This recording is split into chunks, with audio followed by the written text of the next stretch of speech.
For decades, communities across Nigeria's oil-producing regions have lived with the devastating consequences of oil exploration.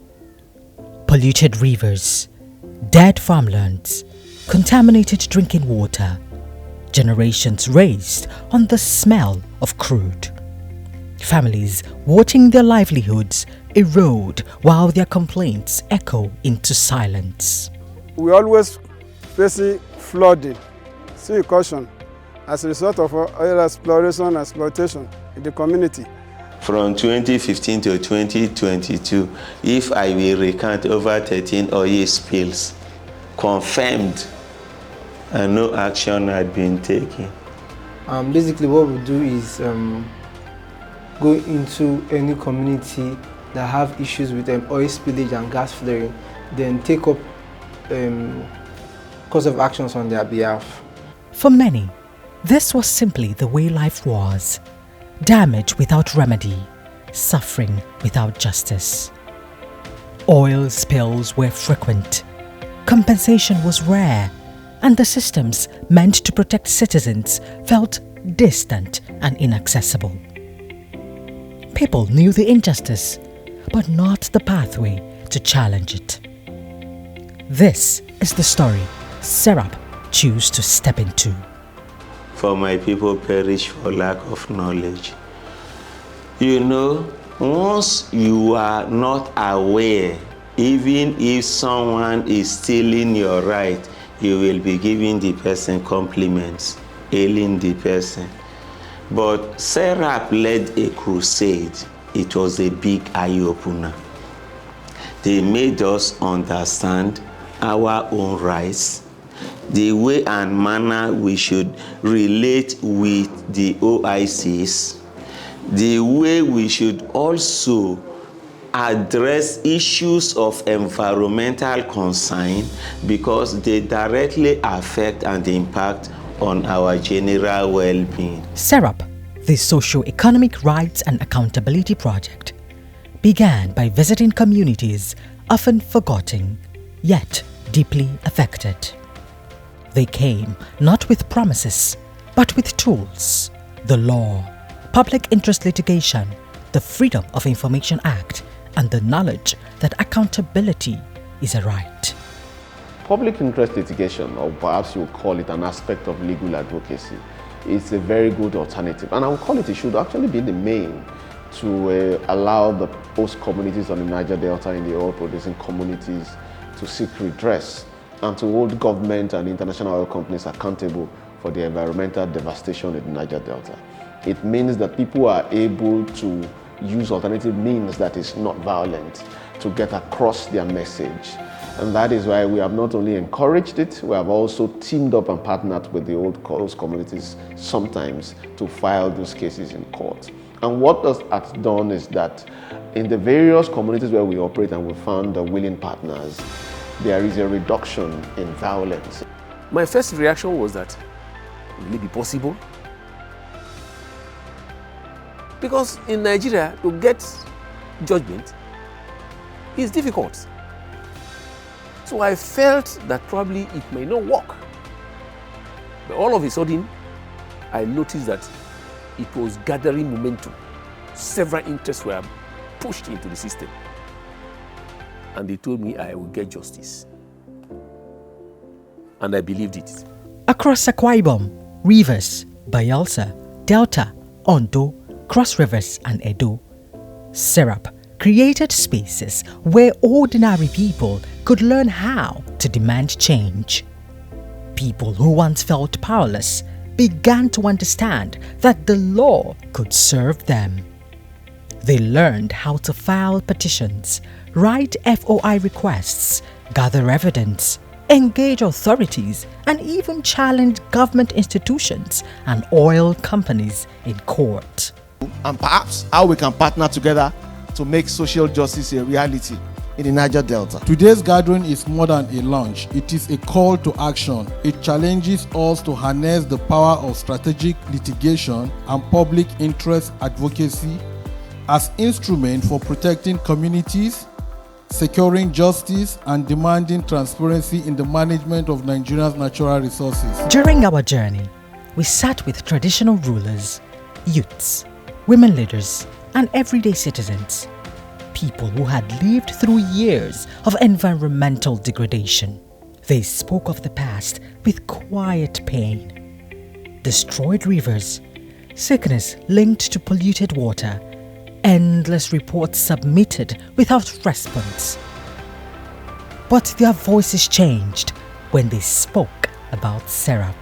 Through the enlightenment from SERAP, we saw that there was hope and that with SERAP we can get justice. With all sense of responsibility, I'm saying SERAP stands tall so far as honesty, transparency, accountability, and human rights. When you talk about human rights, you can never leave out the environment. Environmental justice is concerned. I've been hearing the name of SERAP for a long time, but to the best of my knowledge, these are the group of people fighting for the oppressed. These people are doing without taking kobo from anybody. They didn't take kobo from us. They have been going to court on our behalf. They have been do everything. I think I pray that God, in His mercy, will continue to be with this group of lawyers. They didn't take kobo from Abereke, but they have been fighting for us as if they are son of the soil. Community members shared how SERAP's trainings opened their eyes to rights they never knew they had. Young people described the first time they wrote a petition and got a reply. I've learned a lot from SERAP through their program and engagement in and outside the states. We were taught how to draft a Freedom of Information document. Now the essence of this knowledge is to help you as an individual, even at our level, to be able to hold the government accountable. Explained how they now record and report spills properly. The new thing that I got to learn recently, how community can present evidences, how to save those evidences so that when there is need to present them, we can recall them back. Everywhere we visited, one theme echoed: confidence. A renewed voice, a sense of agency long suppressed. We go on knowing that what we are doing in and out of the courtroom encourages other people that they can't hold government accountable, particularly some of the old communities who have seen government are also powerful and someone that could not be held accountable. Today, these communities are filing PILs, sending FOI letters, meeting with government bodies, and demanding accountability in ways once unimaginable. I don't even know how to write to request anything. But now, let me talk from the women's angle. Now, as women, we are able to confront our community chairman to ask for certain things. When we met community chairman that we want to know what is happening concerning the gas turbine in the community, sharply, they gave us a listening ear. And when we told them that we have come in contact with SERAP, an organization that can help us to fight our case, quickly, maybe they went to do research on SERAP, I don't know, but they quickly, gave us the information that we want. SERAP taught me how to engage IOCs in the cleanup exercise or joint investigation team report. Where there used to be fear, there is now clarity and courage. More than empowered to speak up about my rights and my right for inclusivity in community decision making. We have become SERAP radio community because we are just, telling communities here and there about SERAP, because many communities in this our area here, Ugele South, they've not known about SERAP, but our own community contact with SERAP, we've been telling them that, look, SERAP can do this, SERAP can do that. I wish and pray once I retire from service, I will dedicate the rest of my active service life to working with SERAP. The movement is growing, not because SERAP speaks for the people, but because SERAP shows them how to speak for themselves. I have attended SERAP program 2 times, and I must tell you that my capacity has been built, and that is why I'm speaking the way I'm speaking. I have the confidence because I know that when we continue to press in the right way, we are going to succeed. And the impact is visible. Cases are being acknowledged, issues once ignored are now on the record. Oil companies are being questioned. Government agencies are being petitioned. The silence is breaking. Oil-producing communities across Nigeria are writing a new story. I can say glory to God.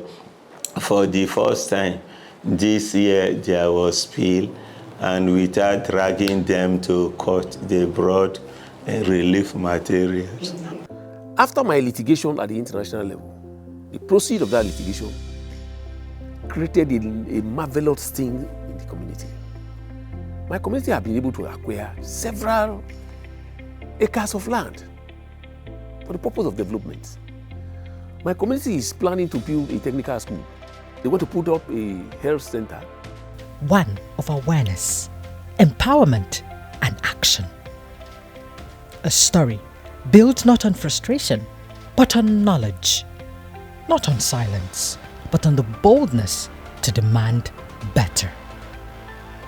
That if we have 2 organizations like SERAP in Nigeria, committed, dedicated to environmental justice, transparency, accountability, and above all, justice both for humans and the environment, we can even transform the devil. This is the power of strategic litigation. This is the rising voice of the people. This is the impact of SERAP. From all of us at SERAP, we really appreciate the Ford Foundation for their support over the years that had allowed us to do this tremendous work in the Niger Delta and for the benefit of the oil-producing communities. Of course, it's still a long shot, the work is still much, but we've been able to do a lot more with the help of the Ford Foundation and the funding they provided over the years. And that is why we are very, very grateful to the Ford Foundation. And we look forward to many more years of support and partnership to making Niger Delta a better place.